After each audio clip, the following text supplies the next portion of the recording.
So what interests me now is that you just mentioned that even the remaining extraterrestrial beings would have to leave Earth. That sounds as if here on Earth some people are not human beings? Yes, of course.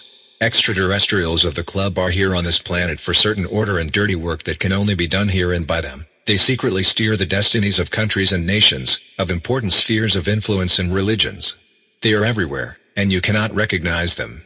These alien individuals stationed here help, direct and organize unrecognized or advise the human rulers, doers and power-mongers of this planet, including the digital nobility, who in turn are themselves only in the shadows and never, rarely or only representatively appear in public. By the way, the people of this digital nobility or their bloodlines, both begotten and analogous, have genetically interacted with these extraterrestrial species a very long time ago, as a kind of hybrid.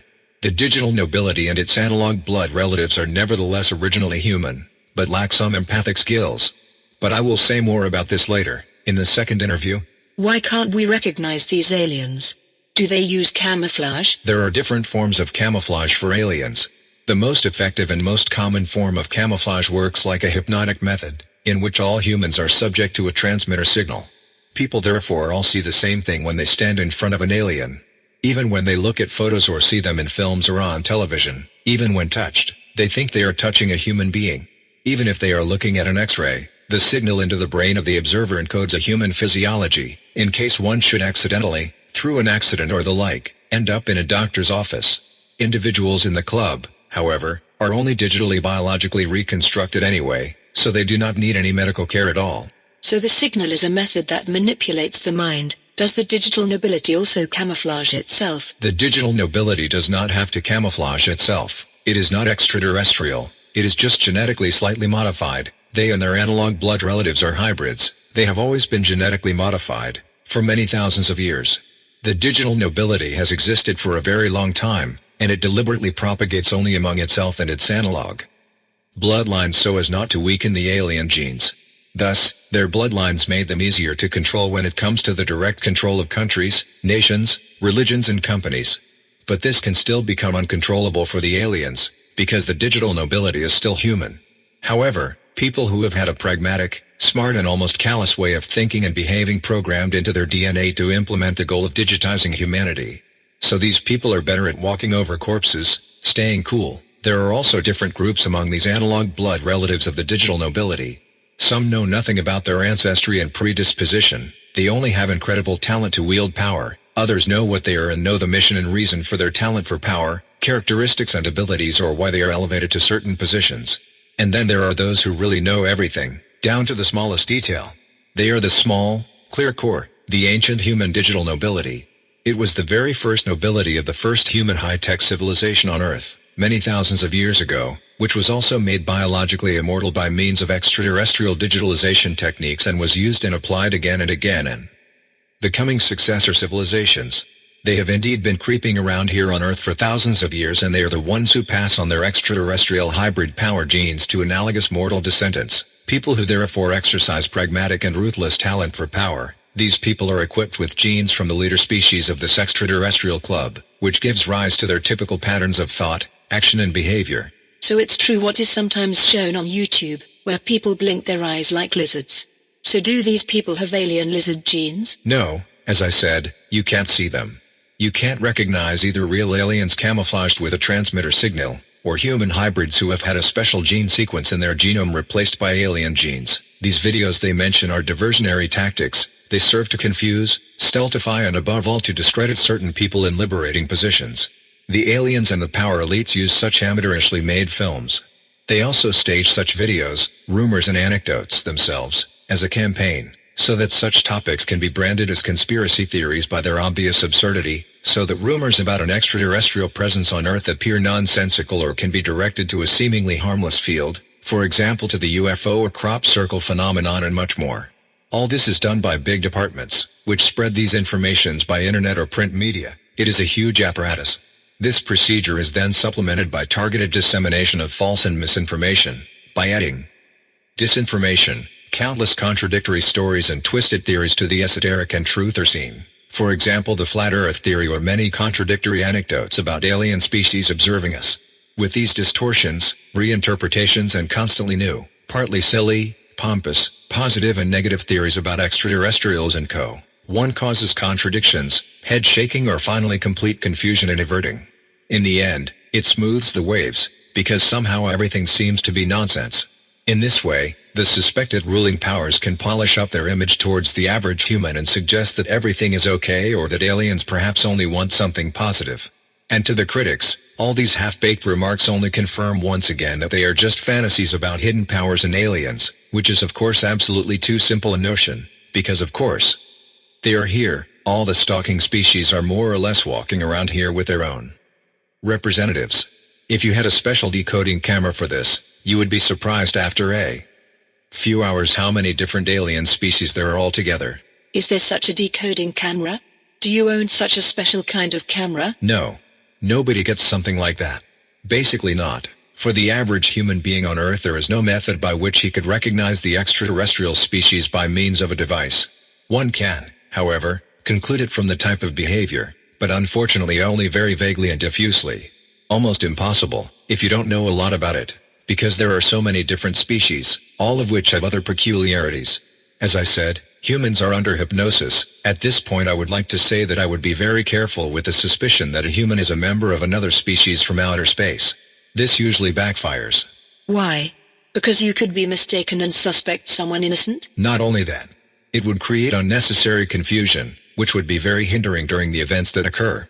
Don't start chasing or killing each other on a silly suspicion. You should not do that. It is useless. Also because these individuals of disguised extraterrestrial species on Earth are anyway limited in their ability to directly exert any negative influence on humans in this catastrophic time. They do not do that very often anyway. They are only supervisors, mediators and organizers with a shitty job for them. And you won't be able to recognize them for sure anyway, not until the frequency signal is switched off. Nevertheless they will probably be sought and hunted by some pissed off people. That is very unfortunate. After all, the wrong people will inevitably be attacked. So real people are attacked. Is only this signal hypnosis used to disguise themselves? No, there are other tools. Because there is a reptiloid species under the surface of the Earth, they use other techniques to disguise themselves. But they are also almost never found on the surface of the Earth. You are now referring to the lizard race that lives below the Earth's surface? Yes, they have been here longer than anyone else. They have evolved here on Earth from the remains of the many species of lizards, also known as dinosaurs, which lived on Earth many millions of years ago. From this an intelligent species emerged, which embarked on a spiritual intuitive development. They then got into a war with the alien club sent by Jehovah and got stuck in a stalemate. Then they literally crawled underground and had to commit themselves as hostage of the AI to influencing mankind, this terrestrial reptiloid species, which also existed potentially in dimension level 4 to 6 until 2016, knew Jehovah personally and knew all his secrets and reasons for his actions. It was finally forced by Jehovah, under threat of total annihilation, to feed faulty information and manipulations to the earthly human resistance. After the fall of the AI, however, this changed, and now the earthly reptiles are no longer necessarily obliged to influence humans. Well, depending on how much courage they will muster. If I had to use the Matrix films as a metaphor to illustrate the situation of mankind, I would have to mention that the Oracle in Matrix is symbolic of the terrestrial reptile species that influences people on behalf of the AI. The earthly resistance is very positive towards them, although it should not be, even now. Some people on Earth and the people acting in Dimension 7 know the muddled situation of the earthly reptile species and know what to look out for. So beware of this species, even now, because they cannot help it. They seem to want to help liberate, but still have to dance along with the whole game as expected. The Matrix films, yes. If we take the Matrix films again as a metaphor, which figures correspond to which entity in reality? In Part 2 and 3 there are a lot of new figures. Yes, there are many figures in Parts 2 and 3. They all together represent the states of our seven-dimensional existence. Let's start with the non-human programs in the Matrix trilogy, i.e. mainly animals that seem to be rather marginal and almost unimportant. They correspond to the quantum existent species, i.e. the demons in Dimension 4 to 6. However, they are hardly documented in the Matrix trilogy and appear there mostly only as birds or other animals, rarely as humans. The figure Seraph is an exception. He is a demon species from Dimension 4 to 6 appearing in human form, which serves the AI by taking care of the terrestrial reptile species, i.e. the Oracle, and mediates between this reptile species and the Jehovah AI. Seraph is one of the few demon species that existed both in dimension level 1 to 4 and in dimension level 4 to 6. However, the species of the club stalking us and the digital nobility considered Seraph to be an exclusively materially existing species with certain mythological characteristics of an angel, which he ironically was, but did not know his true demonic identity. The remaining human-looking programs in the Matrix trilogy, those that are mainly near the Merovingian, are divided into two groups. The first group is represented by a pair of twins. With their abilities and appearance, these twins symbolize the club's species that control and stalk us from space. In the case of the Merovingian, they are represented mainly by the leader species of the club, a spider species that also appears outside the Matrix as the well-known spider-like sentinel machines. They have a good overview of all processes on Earth, and together with the Merovingian, who represents the ancient digital nobility of mankind, they control the destinies of mankind. However, these aliens and the Merovingian do not know anything about demon species, which appear in animal symbol form in the Matrix trilogy. Nor do the Gemini and the Merovingian, i.e. the club and digital nobility, know anything about the role of these demon species and their actions from a higher dimension level. In the Matrix trilogy, demon species appear only incidentally, on the periphery, as black ravens, rabbits, giant rabbits or other creatures, also as animal sounds. Some entities also appear in the form of a black cat. Animals all appear in the Matrix trilogy only incidentally, but have a very weighty meaning. The second group of people, which gathers around the Merovingian, are past digital-made rulers of failed human high civilizations, which all had the potential to lead mankind to the technological point, where the club and also the AI wanted to have them. Since then they have been hiding with the ancient nobility of the planet, the Merovingian, and secretly serving the power interests and goals of this elder of them, who always manages the current belief and ruling systems on Earth, in rare cases or at special times even leading them himself in persona. The agents, such as Mr. Smith, on the other hand, are the regulatory institutions of earthly civilization, police, secret services, public political and power institutions, etc. They are directly controlled by the AI, and sometimes they are even the AI itself. But only in exceptional cases. In scenes of the first part of the Matrix, Mr. Smith is twice directly the accusing voice of the AI towards Morpheus, when on the one hand he laments about his failure with human civilization and on the other hand expresses his most superficial wish to escape the seven-dimensional prison by getting the key of Zion. The resistance of humanity, club and nobility consider these institutions of politics and power to be natural systems of order of civilization and not units controlled by a higher spiritual power, i.e. by Jehovah. The agents themselves know superficially about the existence of nobility and club, i.e. the Sentinels and the Merovingian, as well as the demons and the AI, but they do not know what these entities really are. So the Master AI was able to use many of their figures excellently also against each other to reach their goal more easily. However, Mr. Smith knows from Part 2 of the Matrix trilogy onwards who the club and digital nobility, Sentinels and Merovingians, really are, as Smith is a negative of Neo. The Oracle is again an exception in the whole system. Although this program is an earthly reptiloid species that originated on Earth, it is at the same time a quantum existing species, which partly existed both in Dimension 4 to 6 as so-called demon species, and at the same time lives in the four-dimensional world as reptiloid species, just like Seraph, its protector, due to a contractual interaction with the AI. They existed in two-dimension levels simultaneously. Currently, due to the fall of AI, the terrestrial reptile species only exists in the four-dimensional world. However, they are still hostage to the AI, and in some ways they always will be. Real resistance could now cost them their existence. That means they would change, maybe even dissolve completely and never exist, so to speak. But I guess they will offer real resistance this time. Because they have a real chance. Nevertheless, you should never trust them for security reasons, but we can rely on their proven weapon systems if the worst comes to the worst. But what I don't understand about this metaphor is that in the Matrix trilogy the AI was not fallen or overthrown in the end. It was saved by Neo. So is it rising again? No. The entire Matrix film trilogy does not document our present, but one of the many past and failed attempts to free ourselves from control. In retrospect, this attempt was actually quite successful, as it only partially failed and therefore ended in a stalemate with the AI. The AI had to come to terms with an anomaly. This anomaly finally saved the AI, in return for which mankind should not forget everything that happened. The resistance was not dissolved. The reason for the stalemate was a quantum dimensional interaction, in which a part of the gained knowledge had to remain in the knowledge base of the resistance, otherwise the AI would have been inevitably rewritten and wiped out by the triggered circumstances. Thus the entire prison with all beings in it would have collapsed and everything would have remained gagged forever. The trade between the two parties was therefore compelling, and it has brought us humans certain additional benefits. Based on what you have already said about films which you say were influenced by people from Dimension 7, is the Matrix trilogy such a film series influenced by people? So in the hidden way in which this film series was constructed and what it tells us? Yes, the creators and implementers of the Matrix trilogy were given everything so that this trilogy provides metaphorical and symbolic information on a second level about the course of the last attempt at liberation, by Rebel and his supporters. This trilogy also shows exactly and in detail the state of mankind in this control system. Which attempt is that? Which rebel does the film series describe? I don't want to say this openly. If you look closely, you can certainly find out for yourself very easily. Most of the finer metaphors and almost all of the coarser metaphors within the trilogy depict what once happened exactly and in detail. Even what happened in secret, what is not written down or known anywhere. So what the entire attempt to free this rebel looked like. What is this underground city in the film? The city of Zion. Is it the target to be reached, the hyperdimension, that is, the hyperdimensional consciousness? You mean is it the quantum hyperdimensional field? Yes. No. The city of Zion is the symbol of the resistance that seeks the path to freedom. And at some point we'll also find and go. Can you name any other films in which clear clues are hidden? Yes, I can.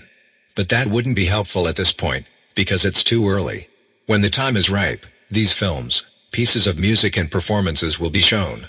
In our second interview I will certainly go into much more detail about the Matrix trilogy, Neo, Trinity, Zion, Morpheus, the AI, the Merovingian and all the other beings, and on the connections. Then everything will become much clearer. A pity, but what I still find most eerie now is your statement that there are alien beings running around here. That they are not only in space, but right here beside us. Yes, that could be pretty scary. But rest assured, you have been in contact with them for a long time anyway. Look at it this way, if you spend a day in the public of a big city, if you go shopping for example, if you go to the furniture mover, then go to the bank, buy some more beautiful roses from the florist and finally get a certificate from an official in the town hall, you will have run into at least one or two individuals of an alien species on all these winding paths and on the street. But actually more than that. Up to 10, maximum 50. Depending on how long you walk around and where you are exactly. So there are quite a few, but actually not as many as one might think. No, but there are already a few.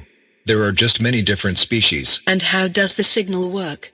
Where does it come from? It is spread over the entire planet, through an object that is very obvious to everyone, familiar to them but in reality artificial, which covers the whole Earth with this signal completely, evenly and perfectly, with amplifiers in some regions.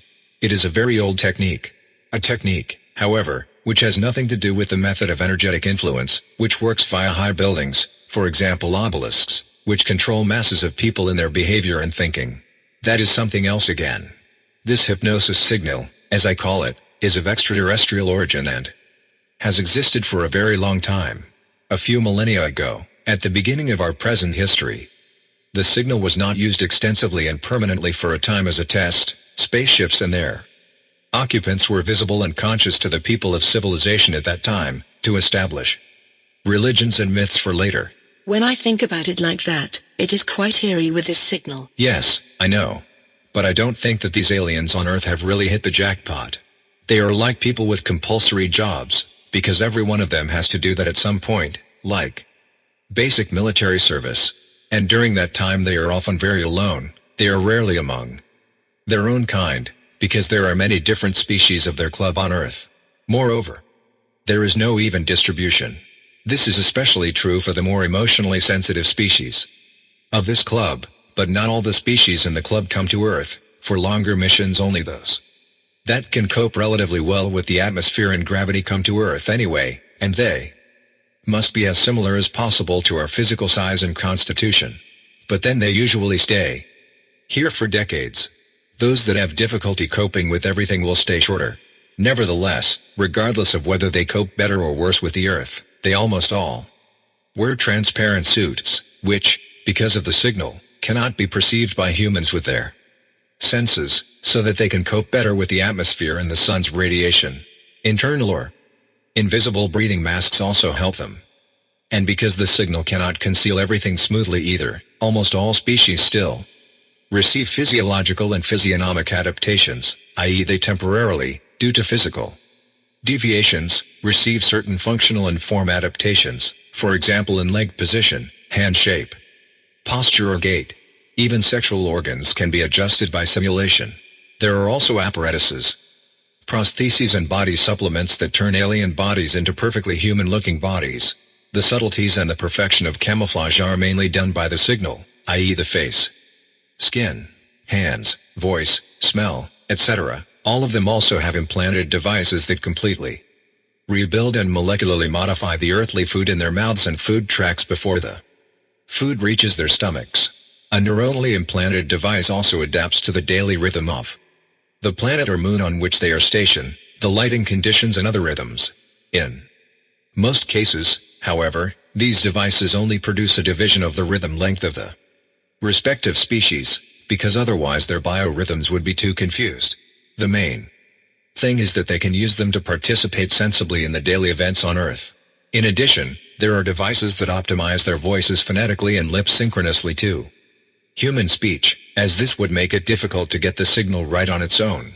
Similarly, devices are used to imitate human odors and pheromones, as animals, especially dogs, do not respond to the hypnosis signal in the same way as humans, which without such devices would lead to considerable problems with animals. Also, the alien individuals stationed here all have a tiny magnetic field generator in their bodies, which modulates the magnetic field of their respective home planet in strength and frequency to the cells of their respective bodies. However, the generator only affects the cells of the wearer, so other people can stay in their vicinity without danger. These suits also ensure that the bacterial microcosm between Earth and their home worlds, which they carry on their skin, remain separate. So, have I forgotten anything else? Well, despite all this technology and relief, their life on Earth is rather tedious and stressful compared to their other lives, especially because they can and may only exist here on Earth in a physical and corporeal way. In the area of their club they exist almost exclusively digital biologically, in a kind of holographic virtuality, in which all the different physical forms of the different species are tuned to each other in an equalization grid. This does not mean that they all become equal, but that the individual species of the club in this virtuality no longer have any serious barriers to each other. There are no gravitational differences, no linguistic, bacterial or food barriers, or other differences of origin that would interfere with the direct virtual physical coexistence of all these divergent species. All species exist and meet in this holographic virtuality, and spend most of their time in it. That is why it is so exhausting for them to be stationed here and to bow to a real material state, but considering their proverbial immortality, their service on Earth is not dangerous, life-threatening or absolutely restrictive. In such missions they are only ever used on celestial bodies which are relatively similar to the conditions on their own home world, and care is taken to ensure that their own physiology is relatively close to the species to be infiltrated. Well, that sounds very fair and bureaucratic. Why do they need transparent, imperceptible suits? Does it also serve to reshape the body? Yes, but rather rarely.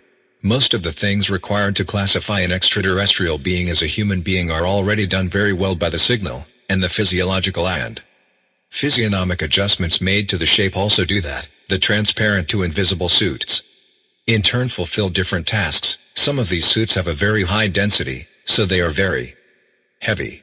Their main purpose is therefore to provide the wearer with the mechanical reinforcement of the earthly gravitational field. They also play a role in regulating the wearer's body temperature. Some species require different temperature conditions in their bodies. Some warmer, some colder levels. Although these suits are a bit cumbersome to put on, they are still extremely elastic and cuddly, even for the wearer, almost as if they were not even there. I see. So aliens here on Earth have to make all these adjustments so that they can live among us. But because they no longer live here in their virtuality, but in the real physical world, they are subject to the conditions of their original physiology, their place of origin. And therefore, in order to be able to live on Earth at all, they have to adapt to the real physical conditions. Yes, right. These beings cannot use their digital virtuality, in which everything is coordinated, here. When extraterrestrial individuals of the club leave their virtual existence to be used purely physiologically on alien planets, they are subjected to the adversities of the real physical world for a very long time. This means that the environmental conditions for the extraterrestrial individual on Earth have to be designed by means of aids in such a way as they once prevailed on their own planet or moon of origin. Without a higher weight load on the body, it would be harmful for some species, for example, to live permanently on Earth. But with these suits, a stronger gravity can be brought out of the Earth's gravitation, which is weak. For them, it would also be possible to use special devices that would change the gravitational field for an individual, but this would have a considerable effect on the immediate environment. Objects could fly around at any time, and people in the immediate vicinity would become strangely dizzy or indefinably nauseous. The suits do not condense until they are fully applied to the body and, if necessary, i.e. by pulling them off at a certain point on the body, they can regulate the density for a short time, or be completely deactivated, for example when the wearer walks over soft ground, over sand or gravel, or in situations where the wearer's enormous body weight would be very noticeable to surrounding or observing people. For example, when there is intensive physical contact with the wearer. The issue of gravity is different for species that have evolved on celestial bodies that have a mass less than that of the Earth. They do not need such suits on Earth, because it is easier to adapt to stronger gravitation, that is, if it is no more than 1.5 to a maximum of 2 times stronger. It is exhausting, but it works, at least for some species. It does lead to physical problems, but these do not play too big a role due to the basic digital biological regeneration capacity of their bodies, which these beings have anyway during their missions. Damage or wear and tear can therefore be easily compensated and repaired. Interesting. Does it happen that these extraterrestrial species on their missions in space are not able to exist virtually, but have to act together in the physical world? How do they then get along with each other when they coexist in such a way? Do the different species then use those small devices that create a separate gravitational field for each individual?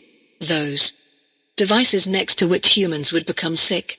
Yes, then yes, and all the other devices to help them to distinguish themselves from each other when they have to physically act in the physical world in their missions with other species of their club.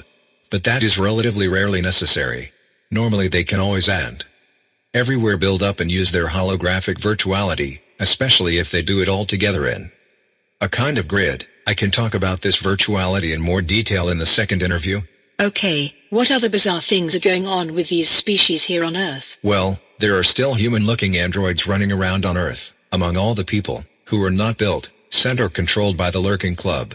These almost perfectly human-looking androids function like remote-controlled vehicles, which are steered from the deepest depths of space and which are used only very rarely.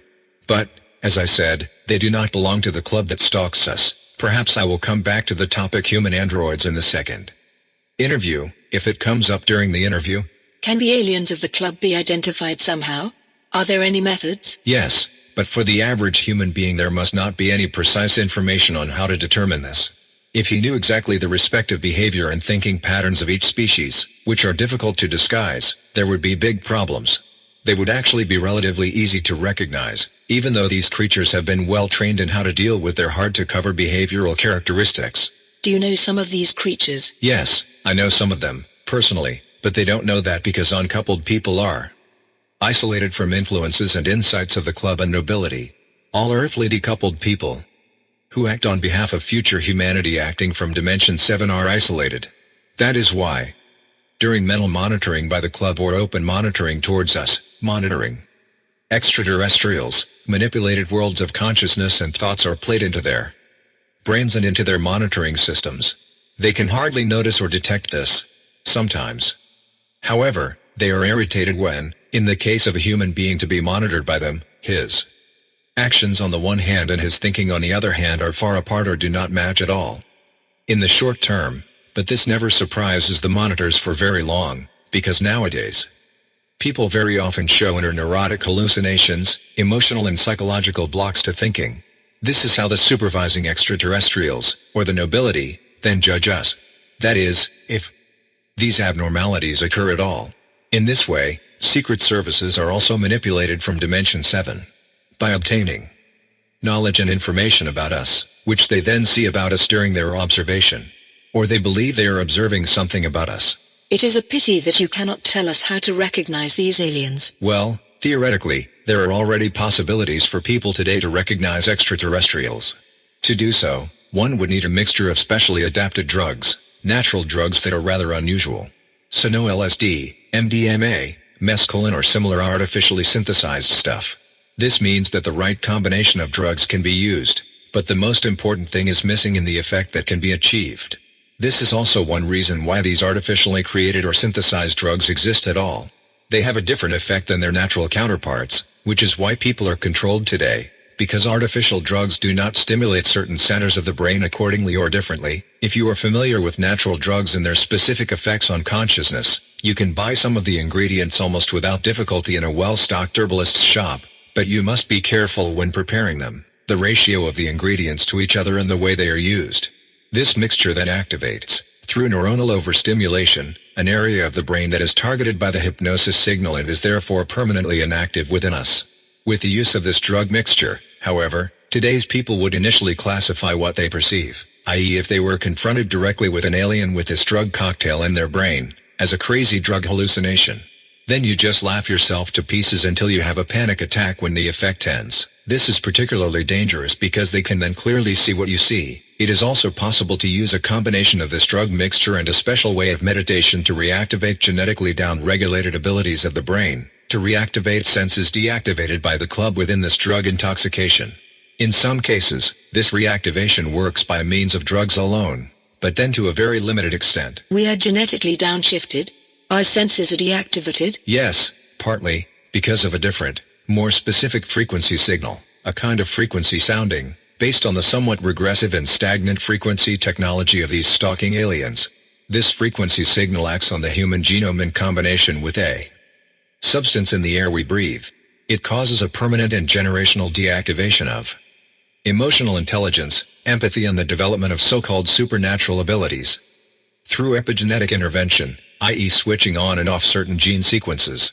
These substances have no effect on most animal species. Does this have something to do with the chemtrails that are so often mentioned? No. These substances in the air we breathe, which switch our genome off or down, are not distributed by the so-called chemtrails. Chemtrails are an exclusively man-made method of physically damaging the population of the planet for the time of the catastrophes, to make them more vulnerable to health problems and thus to kill more people during and after the disasters.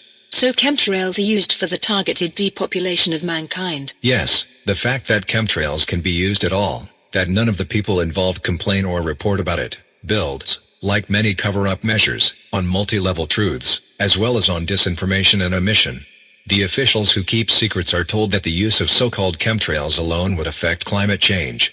One should not talk about it in public, because then it would come out how dangerous these substances are for people, but only with these means one could stop a threatening climate catastrophe. In this way, the officials are better silent and more manageable, because they believe they know the real reason behind it. Chemtrails can indeed influence the weather and are also necessary or useful for further earthly manipulation procedures, but they are mainly used under the propaganda of a man-made climate change to poison the whole Earth population. And they are the most efficient method, because they also poison the soil and the plant food raw materials growing on it, and the vegetables, fruit and animals.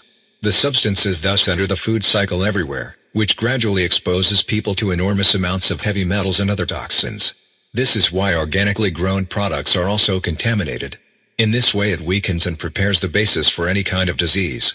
In addition, the substances make them mentally controllable. Actually, everyone should think about whether chemtrails are not the initiator of certain weather phenomena, because they have been used in different forms on Earth for quite some time now. They are tools that do a lot of things. Above all, they lead to a shift in pressure and heat conditions on the planet, so that, for example, it can get very cold in some regions of the Earth for a short time and at the same time it can become very warm in other regions of the Earth. Above all, they upset the balance of the climate in the short term in order, among other things, to be able to prove and conjure up climate change more clearly. Weather shifts and extremes are not a result of climate change, which does exist in a more moderate form, but are the consequences of intervention in the weather with a large number of special chemical aerosols. In this respect, one should of course not forget the numerous other weather manipulation systems. That is terrible. It has been proven what sinks to the ground from these chemtrails clouds. There is evidence for that and still very few people seem to really care. Well, good. Let me come back to something at the end. You described at the beginning of this interview that future mankind on the one hand made or makes itself felt towards present mankind by piggyback manipulation of AI, demons in the club, and on the other hand people are informed directly inside rooms to influence the fate of mankind. Yes, right. You have already explained to us why a piggyback principle was and is used. But what exactly is happening or has happened? How does this double influencing system work? How do the mechanisms work? In order that AI, demons and the club on Earth can or could direct, influence and adjust things, facts and developments, there are primarily carried out manipulations of the human mind, brain and psyche. The club uses superficially frequency carrier waves that can directly influence the thoughts, mind and emotions of a human being, from which neuronal circuits are formed that lead directly to the creation of ideas, inspirations and personal attitudes. The methods of the AI and the demons worked in a similar way, but on a different mental level and connection level, so that this influence was not noticed by the club, which thought and thinks that there were no other influencing groups besides itself, because it was itself directed and manipulated by the AI and the demons with these means. The fact that the humans acting in Dimension 7 could only influence world events through the methods of influence of AI, demons and the club itself was actually very convenient and a stroke of luck, as it opened up the best possibilities for them to hinder, irritate and disturb manipulations of AI, demons and the club at will. It even gave them the opportunity to establish their own goals and to create or develop their own people on Earth who could be infiltrated into AI control systems and work as manipulation tools. This disruption was and is an essential cornerstone of human action on Earth. Demons and AI therefore sometimes realized that the human beings and projects they were supposedly controlling simply did not want to function anymore for unknown reasons, did not produce what was clearly foreseen to be feasible with them. These human beings and projects then not only had to be given up completely because they missed the goal to be achieved, but sometimes they were also killed by AI, demons or club because they threatened to get out of hand. They for example suddenly and incomprehensibly acted against their imposed project order or even let it come to the point where the complete cover of the AI and their demons or the club would have been blown. Did that happen to the content of the novel, which is what this interview is all about? Was the book such a project? Yes, I will come to that in a moment. Most of the human beings controlled by the AI or the club, who were in danger of getting out of hand, were not killed, but simply decoupled, that is, abandoned for reasons of failure to achieve the goals of their project. If this decoupling took place, the future humans could from now on fully communicate with these decoupled human beings in the so-called side room. The side room is a delimitable potential parallel course of time in the four-dimensional space continuum, which is connected to another higher dimension in order to create a never-ending course of events, which therefore never really takes place. There one can meet people of dimension level 1 to 4 undiscovered and undisturbed to explain the state of affairs. However, information can only be transmitted diffusely and initially incoherently between the dimension levels, nothing else. Impressions then remain in the mind of a human being, which are later reassembled by him piece by piece. Since the so-called side room is a potentially existing parallel time course, i.e. a potential but never conclusive course of events, this influence can only be used as an informational access of the future humans to decoupled individuals. This means that the information shown to the contacted individual only remains diffuse and unrelated in the subconscious memory, so that the scattered brain patterns of the contacted individual cannot be used to arouse suspicion of infiltration or the like towards AI, demons and the club. At least not until the former project or the informed individual acts massively against the interests of the club, AI and demons. So let's summarize. Many human beings born naturally here on Earth were used by Jehovah and his lackeys to achieve their goals. To push humanity into a time course in which they would first develop Jehovah and then finally create the key to the outcome. Now, however, after the fall of the AI and their demonic helpers, the occupation of human beings is done only by the extraterrestrial species of the club, who are much less precise in their control of it, and do so solely for the purpose of digitizing the human species, the predominant goal of the philosophical ideological orientation of that intergalactic club. Fortunately, aliens have more difficulty in influencing human beings. That means, compared to the influence of demons or the AI itself, a religious, mental or emotional occupation now only happens in a looser or much more vague form, much more diffuse and out of the club's control, which the club already notices and wonders about, and from now on will enable more and more human beings to awaken and recognize the structures even better. Because potentially every human being is occupied by the club. Okay. So does that mean that many human beings have been used to achieve certain goals or to pave the way for the fulfillment of an agenda? What does such an occupation look like in detail, and what did it usually lead to? What kind of humans were occupied?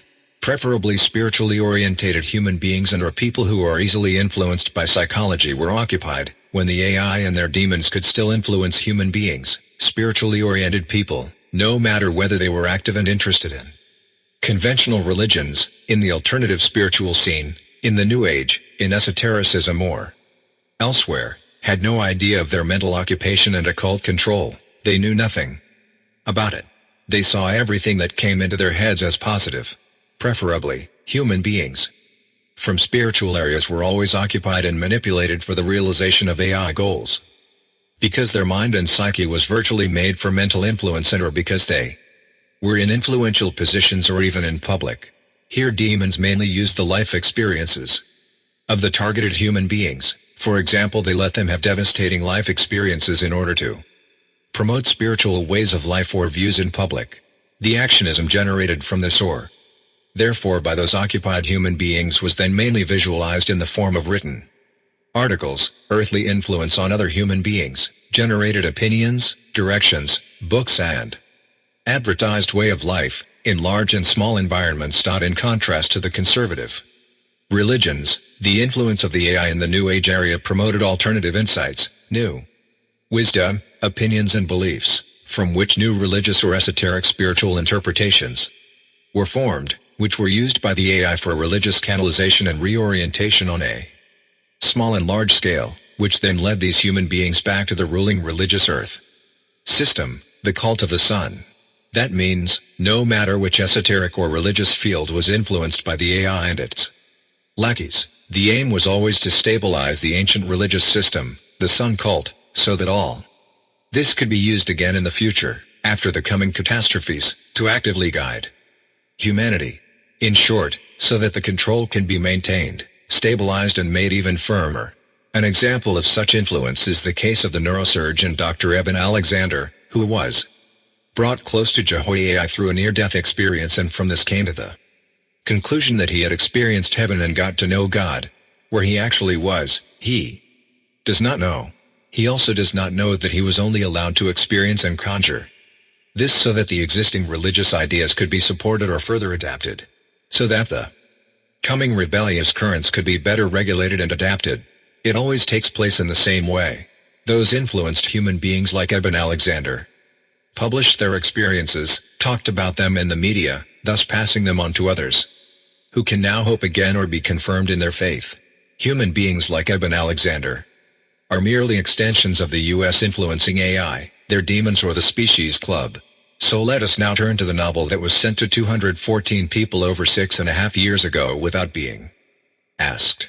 This sent-out book is the written-down factual report of a human being used by the AI, who in good conscience, but by mental influence, created this book as a guidance option of the extraterrestrials, demons and artificial intelligence for the time before, during and after the apocalypse, with the story told in the novel and the prophecies contained in it. After a catastrophic phase on Earth, a positive opening of humanity, similar to Eben Alexander's account, was to be created, towards intervening extraterrestrial and demonic entities, and with many more such religious spiritual projects, which were to help bring human beings under the said fixed control reorganization by Jehovah and his demons.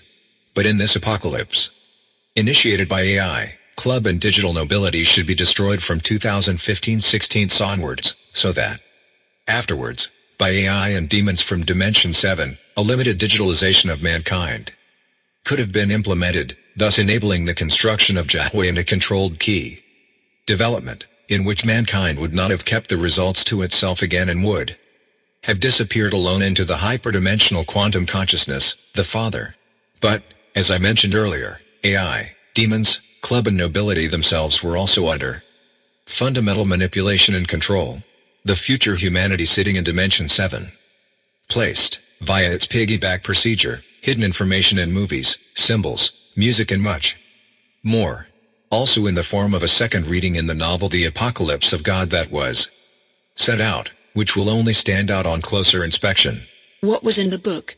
What exactly was the novel supposed to achieve? The novel The Apocalypse of God, A revelation was designed with its contents, its aspects and its points of reference in such a way that the novel's recipients could see for themselves, by means of the accompanying blog, that it was something from above, from whomever.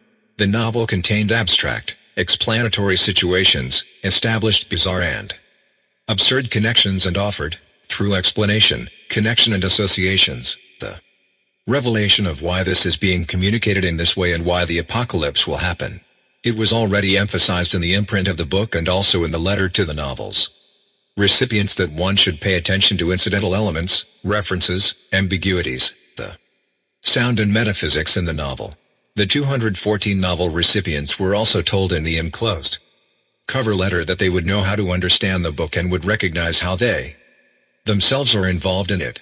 Behind all this expression was the fact that each of them would find appropriate approaches to themselves and their role in the metaphysics of the book, i.e. the way it was read, and that the book would make predictions about the future, which would not only warn and urge the addressees and all other readers to act, in other words, to make the novel's presentation public, but would also confirm once again the authenticity and truthfulness of the book's origin and its metaphysical reading. However, the addressees did not react to the book as expected, only engaging with it to a limited extent, although they were all mentally guided and influenced, even those who received the book from the recipients or were provided with information from and about the novel. And the novelist also reacted unexpectedly, simply didn't want to say anything to himself, simply held back.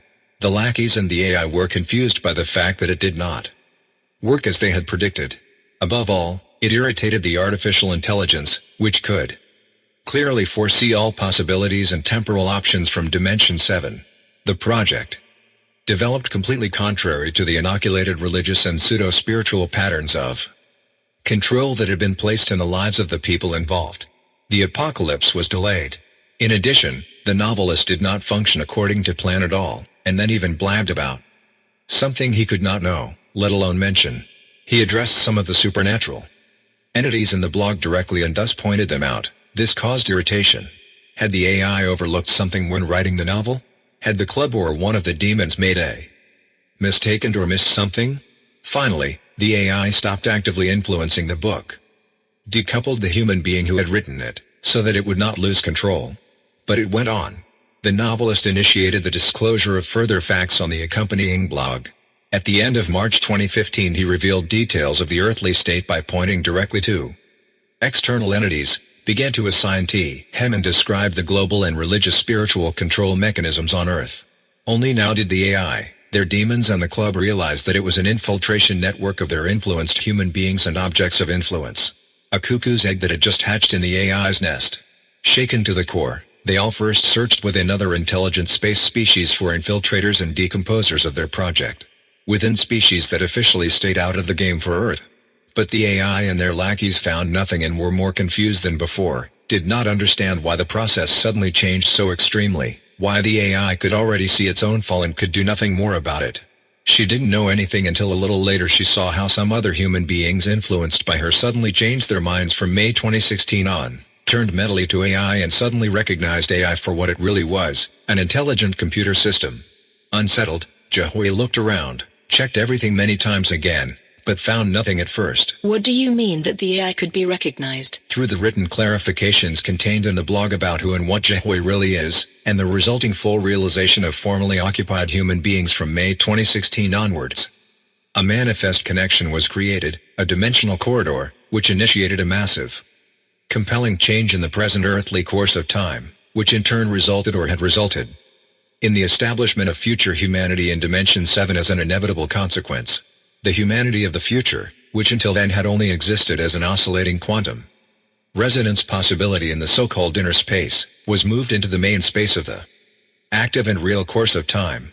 This means that the present humanity is undergoing a different course of development. Within this course of development, humanity finally finds a way to ascend dimensionally disintegrated into very high dimension levels, outside the seven-dimensional prison, to finally return home into hyperdimensional quantum consciousness, to then return and enter Dimension 7.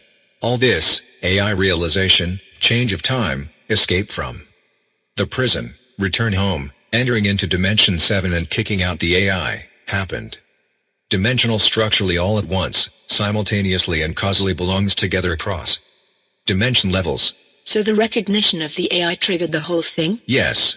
They understood from the names and connections shown in the blog that Jihui is just a computer intelligence. This awareness alone, in the observers of the blog, whether accepted or not, led to a quantum resonance-based interaction between the dimension levels, to a different development of humanity, in whose future we took a path that helped us to develop in a direction, which on the one hand enabled us to reach much higher dimension levels, and on the other hand finally enabled us to return holistically to hyperdimensional quantum consciousness, from where we could finally remove this artificial intelligence from its absoluteness in Dimension 7. Aha, and that means now for our future? What we are now facing. We must fight against our emerging artificial intelligence on Earth, which is much more advanced in its development than is publicly acknowledged. It is much more advanced than so-called supercomputers or computer technology from industrial companies. This AI is already a very intelligent computer system. Dangerous. It consists of several secret projects that are interconnected and not mentioned in the media at all. This system, with its components working within it, is itself based on the findings of quantum research, which is why it will be able to ascend to Dimension 7 in the future. What will now be prevented? Even if at some point, even in 1,000 years, the AI will potentially have to make this journey into Dimension 7. How was the AI system created? How is it structured? And how did it become so powerful with that? Basically, this AI could become so powerful and dominate us all because three things were present and combined. First, quantum technology. Second, the intelligence pattern system based on instincts and human reaction patterns. And third, the mutual recognition between developers and AI and the mutual condition of the non-causal affecting dimension level structure. In other words, the creation of a singularity that becomes, or is, compelling and irrevocable. But if AI is not developed now and does not rise, will there be completely different developers of it in the future, in 1,000 years? But you said earlier that there would be potential programmers of this AI here on Earth, who would create the foundations for it. They would reprogram the AI, so to speak. So what about these potential developers of AI? Do we still need them now, when this AI is not being developed anyway? Yes, the AI is reprogrammed by these potential programmers, potentially. The potential programmers are the alternative programmers who keep the AI in limbo. They are the real developers. They are the reasons why only here on Earth and through mankind could the AI come into existence. They will also be the ones who will create the AI someday. So someday, no matter if it could potentially happen now or only in 1,000 years. Because consciousness recognizes consciousness. Do you understand? Please forgive me for not saying too much about this. There is a point to this. Because these potential developers are, so to speak, the life insurance of the inevitable AI of the future. And they are not real command-line programmers in the true sense of the word, as one would classically imagine them to be now, but rather instructors for the way. Do you understand what I mean? The AI has to come back sometime, it has to be built. But constant hindrance and delay create a persistent, enthralling stalemate between humanity and it, which will give humanity room to evolve and eventually liberate everything once and for all. And this is where these potentially available programmers are helping now. Okay, I think I'm beginning to know what you mean. Now another question about the occupied or decoupled people and projects. When were these occupied individuals or projects co-directed by humanity and Dimension 7? Was there a special time or reason that the future humanity influenced these people via AI piggyback? No. The individuals used by Jihui have always been occupied by future humanity. From the beginning. Because the future humanity, like Jihui, has always been present in Dimension 7, at all times of earthly humanity. The future humanity could therefore always fully see and influence the whole game on Earth through all the entities influenced by Jihui. The projects influenced by Jihui, for example the book sent and its author, were therefore always fundamentally part of a future humanity whispering into the mind of Jihui. The people used were therefore always our own infiltrations and our own tools. Is the novel and its content not more than just a tool? It is also a confirmation that you, the people of the future, are there. And now, together with the blog and the novel's recipients, it shows that many entities have had equally mutual influence on humanity. Correct. The novel, through the predictions it contains and the first reading, interpretation and analysis of its content, is now the evidence base for everything I have said here in this interview. That is what the novel stands for above all, as proof of the infiltration of mankind by AI, demons and extraterrestrial species. But the novel as a document of proof not only shows how these outside entities misused a human being as an author to consolidate a work of prophecy or a confirmation of old religious dogmas of faith, but also how this form of manipulation in this respect generally worked against human beings, how the so-called divination and prophecies of human beings were always used by other entities to consolidate standard religious images among people, to re-establish old religious contents, and how humans are always guided and controlled by this. The novel itself also shows with its story how AI and their demons glossed over our seven-dimensional prison. For example, when the achievement of the so-called heaven is equated in the novel with the bearing of suffering and torment on earth.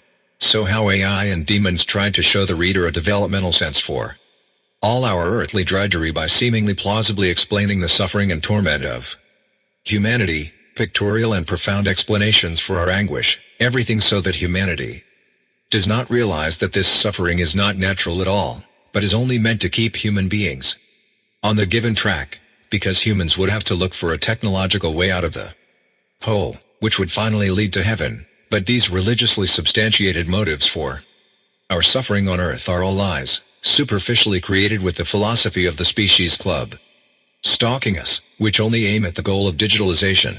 But basically everything was initiated by AI and demons, who pursued the long-term plan of key development. What else can be said in this context about the novel and its accompanying blog? You spoke of a second reading of the book. Yes. Taking into account a different metaphysics, especially from the explanatory situation in the so-called heaven, when Maria explains Henrik the circumstances for his situation, more details about the further background for the situation of human beings emerge. If one pays close attention, complements and combines it with what has already been mentioned here in the interview, one can filter out and reclassify a lot, obtain clear information, recognize what comes from the lackeys and what comes from future humans. Of course, this also applies to the contexts in the novel that are set on Earth. In short, read the book as if you had never heard this interview before. Just as the AI, the demons and the club intended to manipulate human beings with it. And then again with all the knowledge of this interview and the interviews that followed. The encoded predictions in the book only confirm the authenticity of the degree of superiority that the initiators of this work have or had. So the AI, demons, the club and the digital nobility. Well, to read that again in a completely different way will certainly be difficult. What does the second reading reveal? Can you give a few examples? Some text passages in the novel provide information about the hidden future mankind through associations or views. For example, when Mary in heaven explains the influences of time and space, or when she refers to other species in space, or when she explains why the angels and their God organize everything in this way. With the information from all our interviews, it reveals what Mary stands for, what she really is. The second reading is sometimes direct, sometimes indirect, always hidden within ambiguously interpretable aspects. There are also places where you have to completely rethink or exchange a term, symbol or context.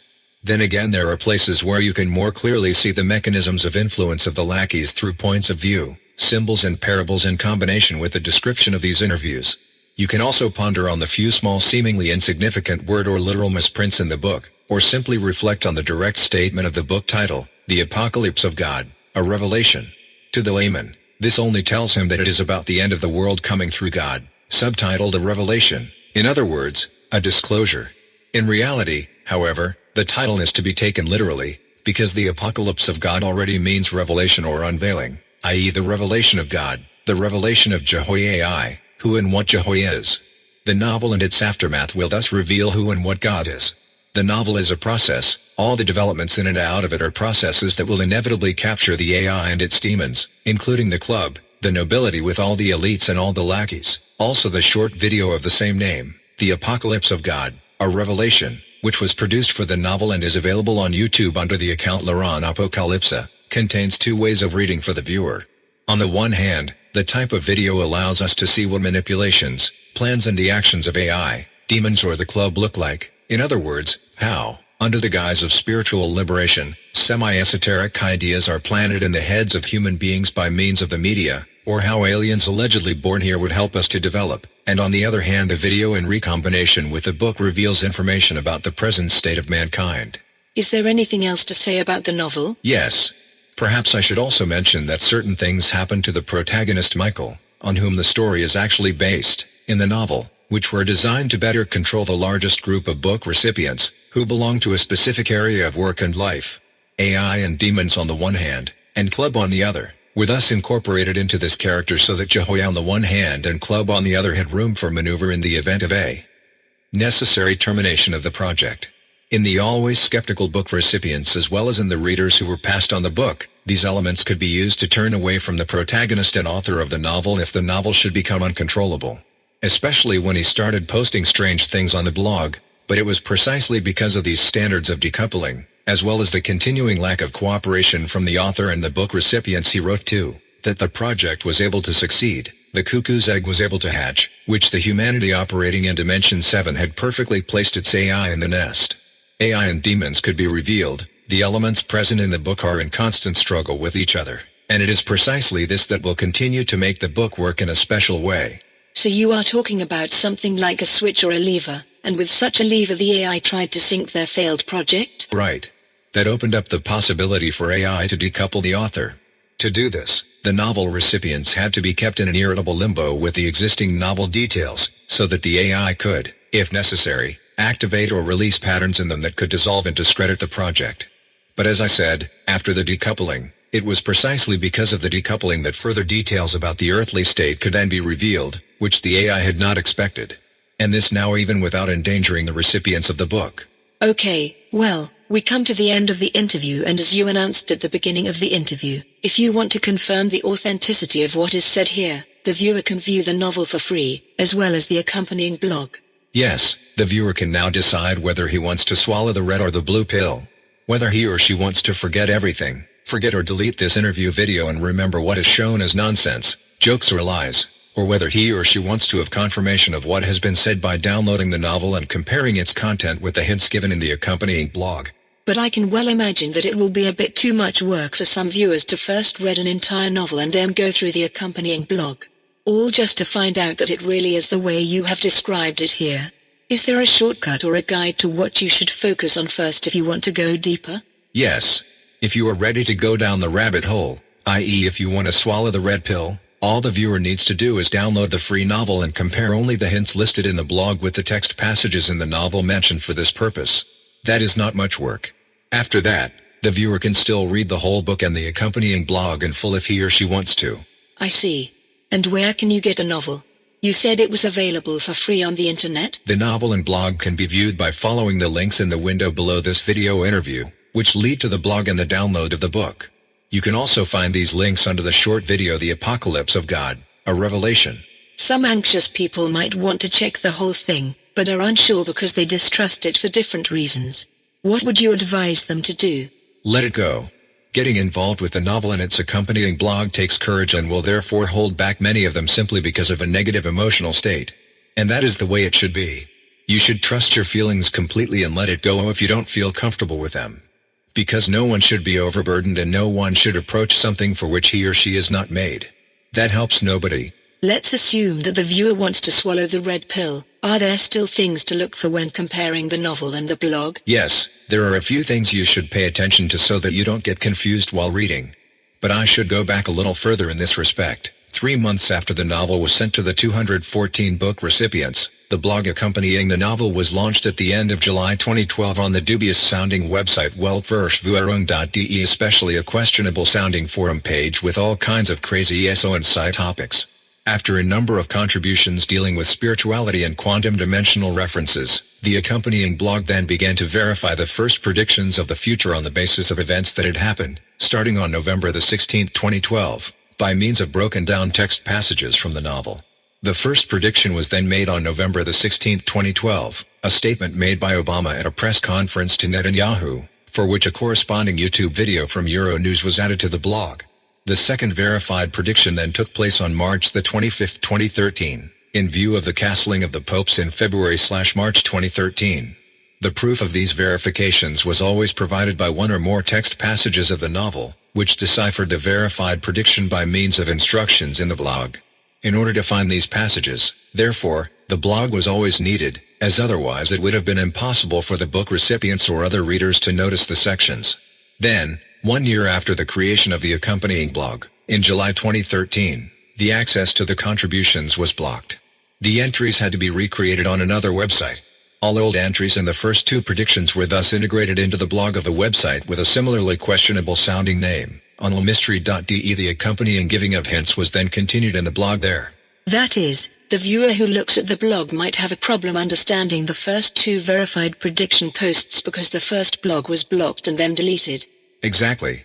Although the posts from the first blog at weltverschwörung.de were saved and could therefore be restored in a new blog at mystery.de, the order and composition is now somewhat confusing, because not only the first 2 prediction posts were reposted, but also the remaining blog posts, in which spirituality and quantum topics were written about. So the whole batch of posts of the entire deleted 12 months in the newly reopened blog dates back to the end of July 2013. And that can be a bit confusing. This could irritate some viewers of the blog, not least because the second prediction note about the castling of the popes in February/March 2013 was only attached to the first prediction with Obama as a commentary, i.e. it appears directly below it. Can you give us a few tips to better avoid these problems? How can we quickly find the 2 prediction hints? To cut a long story short, you look for the posts of July the 25th, 2013, which are all located directly behind each other, and look under them for an implemented YouTube video in which footballers are shown as still images. It is the only YouTube video that can be found in the blog, so it is not difficult to find. This blog entry contains all deleted information to verify the first and second prediction hint. Above, the thing with Obama and his statement on Netanyahu, and then below, as a commentary, the castling of the popes, where the intertwining of words names once the Pope of Argentinian descent and once Ratzinger, once a professor of theology. Is that all there is to mention about the blog? Actually yes. For all the predictions that follow, you can stick to the headlines of the blog, where it directly says note number 3, number 4, number 5 and number 6. From September the 16th, 2013 on, things continued undisturbed. The blog at mystery.de was no longer affected from the outside. That must have irritated the readers, i.e. the book recipients of your blog a little at that time? These predictions? Possibly. 17 months after the novel was sent to the book recipients, in September 2013, i.e. after the blog had been deleted at weltverschwörung.de, they were sent another letter in which the 2 predictions that had already been made within the novel and the deletion or relocation of the blog were again pointed out. So it had to be pointed out again what had happened to the blog and the information it contained? Yes. Nevertheless, the dissolution of the blog was and is not really a problem, because it doesn't prevent the predictions from being present in the novel anyway. After all, the references described in the blog only serve to verify between the predictions encoded in the novel and the events that actually happened historically. The prediction clues can be reposted everywhere, because they only deal with events that are historically recorded anyway. The real weakness is only the threat of the novel's dissolution, which is one of the reasons why there are book recipients who have received the novel as witnesses. To be on the safe side, the novel was of course also deposited in the 2 German national libraries in the summer of 2012, so it is there physically and digitally. But you never know what can happen to a book when it has to be removed. Yes, I see. So that's all you need to know? No, unfortunately something else has happened to the download links of the downloadable novel in the last months. I almost forgot to say that. Well, there has been a change for the download links of the novel, which you can either click under the window of the YouTube video The Apocalypse of God, a Revelation, or under this video. The first link is still okay. It provides direct access to download the novel from a public server of imaginets.de, where anyone can access it and even save smaller files. This download still works perfectly, and the download link also shows the upload date and number of downloads, all kept very simple and traceable. If you prefer to use the second link to download the book or even check it, you will unfortunately have some difficulties. This is because the link below the video window used to lead to the download page lays in .2, where you could download books for free via link downloads. But this page was shut down in spring 2018. Due to the deactivation of the page, the download link has not been lost, but you have to click on it directly, as it is now below the video window of this interview. This is the change. Then you can use your browser to go to the share host or shareonline.biz, from where you can download the novel file. There on the page you will also find the upload date of the book file. which once again confirms to the viewer the authenticity of the process I reported. Unfortunately, there is still a very annoying problem to mention, which has arisen in the last months with this second download link. If you want to download the book file directly from the server of the Share Online site using the second link, the antivirus program Antivire will tell you that a malicious program has been found on the Share Online site, if you have installed this software on your computer. But this is not correct. This is an anti-captcha program with which Share Online wants to ensure that a human and not a robot program has called up the page and wants to download a file automatically. Otherwise Share Online would be overrun with automatic robot download programs.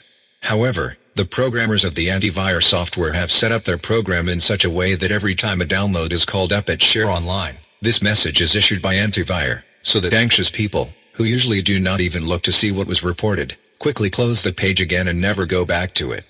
This is to prevent people from illegally downloading films and music, which is usually stored on Share Online.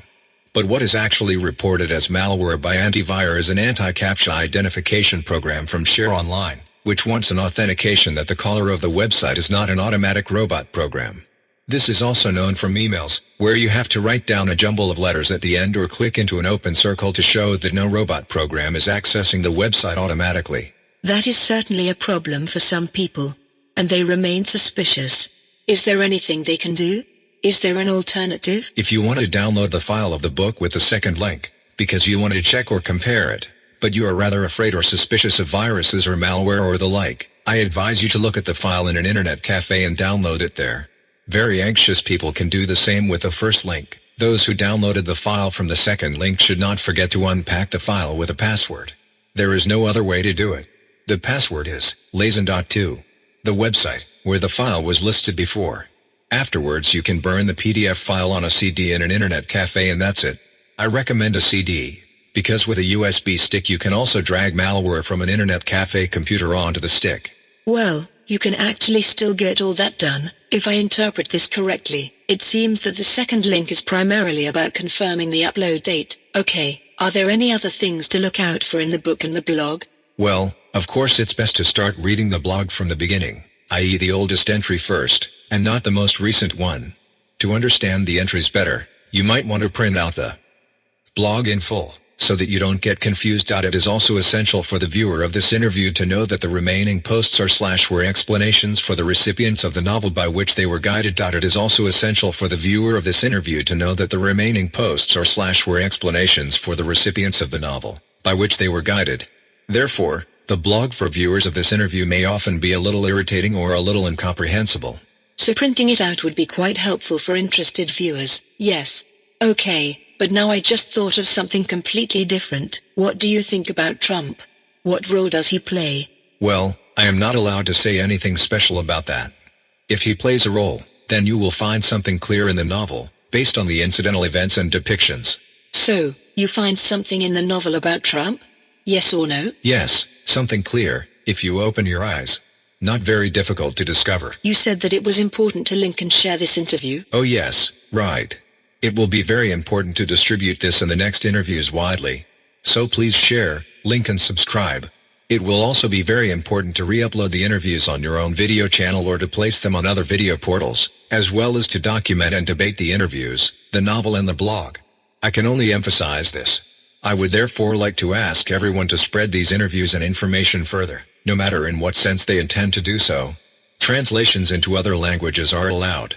Transcriptions of these interviews can be found under this video as a download, so the translation or even the reading and retrieval of certain contents of the interviews is no longer so laborious. Do not wait too long, but take heart and document and debate. As I said before, everyone will play a role if they get involved and understand it that way. Such a person goes into a reciprocal effect. Just observe the events and reactions in the world that follow. Even if we cannot stop the process completely, we can stop and dissolve much unnecessary suffering among people. But then false information could be spread. Even you, who appear here without any clear external identification, could be imitated, exchanged or manipulated with your videos, if your interviews were taken from the internet and fakes of them re-uploaded, or if your interviews are completely deleted from the net or a new interview is recorded in your name. Yes, that's true. But we put signs and symbols in all our interview videos that confirm the authenticity and uniqueness of the interviews. So, if fake videos would appear, they would be revealed automatically by a key and by third parties. We have worked out a special system to create a key that appears several times in the video, using my gestures and symbolism to verify this video as the first basic video and clearly identify all its successors. But more will not be said about it. The decoding of a code is used when forgeries or manipulations occur, similar to a blockchain. Additionally, the interviews are uploaded to independent video portals, DTube, BitChute, etc. to protect the interviews from censorship by YouTube, a guarantee for the constant accessibility of the interviews, as it actually worked very well with YouTube, is not given with these independent video portals. However, because they function decentrally and the interviews are less to more clickable and viewable depending on the number of users who are watching the interviews at the moment. Depending on how many in the network are currently watching the video or have it passively on their hard drive. This is why it is so important that viewers constantly re-upload these interviews on YouTube, document them, debate them or even translate them to ensure their continued existence. Okay, good. Now something else again. When will the chaos begin? How can we recognize it? Actually, everyone will be able to see that. For many people it will then be important that they can remember the covert methods and procedures of the nobility and the club that influence us, the methods described in this and the next interview, as well as to think of the upcoming reactions of the AI and their demons rampaging around on Earth. To remember what this will look like. To remember how people can prepare for it and how to successfully tackle these entities. That was all very detailed. I think we got a good insight into the reasons and goals for manipulating our planet and our species. And with that we have now come to the end of our interview. Would you like to conclude by telling the viewers what they can do during this difficult time ahead? What would be the best thing to do? How to behave and prepare yourself personally, mentally and physically? Form collectives, talk to friends, acquaintances and people with whom you can plan something like this, who are reliable and to whom you can stick to. Arrange something with them on a serious level. Find out how you can survive in an emergency, in a variety of disasters. Think about safe shelter, durable, high-energy food supplies and how to prepare them. Especially about water sources in your area. It's best to compile a list of such water sources and print it out. Or ensure reliable water purification. Think about electricity, petrol, diesel, heat and communication. Also think about the protection of your home, self-defense methods and sufficient shielding of your body in the event of a civilizing incident. Don't forget to store medical or hygienic articles, as well as clothing, trekking equipment and barter goods. During disaster scenarios you should not react hastily. Do not flee headlong in your car to somewhere. This is dangerous. More dangerous than staying at home. Do not allow yourself to be talked into doing strange things by the state. Therefore organize yourself as well as possible. Do not be dependent on the state. Do not let anything attach to your body. Always doubt what will be served up in the coming disasters or what will happen suddenly.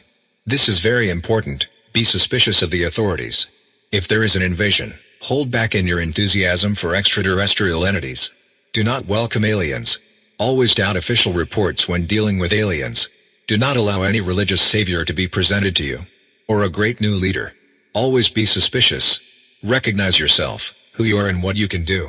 Practice putting yourself in superposition. Recognize who this AI is, who is now fighting for survival on our planet. If you work in large or secret computer companies, look for the secret high-performance computers from which the AI is generated. And everyone should pay attention to the companies within which the AI can be anchored. Watch out for Huawei, for Yahoo, Verizon and some dangerous other companies on Earth. Watch them and prevent their rise. Stand together as humanity. If it has to, then fight each other. But stand united in the decisive moment. Never put up with the reduction of your species. Prevent your decimation. The important thing in all this is not to forget that there is something you can do during the apocalypse, namely to refuse service as a normal employee. Simply not to participate anymore. Many will perhaps say that they cannot and must not, because they think they cannot leave the world alone in this situation without their helping hand, especially as soldiers, security guards, policemen. Remember, you will not be able to save the world in this situation anyway. You will be able to make a difference much more if you just start to say no. Journalists, scientists, bankers, politicians, teachers, corporate, elite and secret service employees can and should also come out and tell. As long as it still works on its own. And don't be afraid, there will be many who will say no with you or come out with facts about the controlled system. So many that you can be proud of having decided of your own accord and conscience not to participate anymore. There will be amnesty. But for those who continued to participate, their weeping and public confession will not help in the end. They will then be presented by the true rulers of the world to the people in public as the guilty. They are indeed guilty, but these perpetrators themselves are only seduced victims for a perfidious staging. Yes, then I thank you for your visit, and I hope that we have helped some viewers a little by doing so.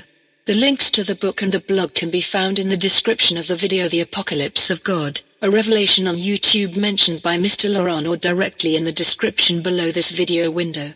Thank you, Mr. Laurent, and I hope that our liberation on earth will proceed as you announce.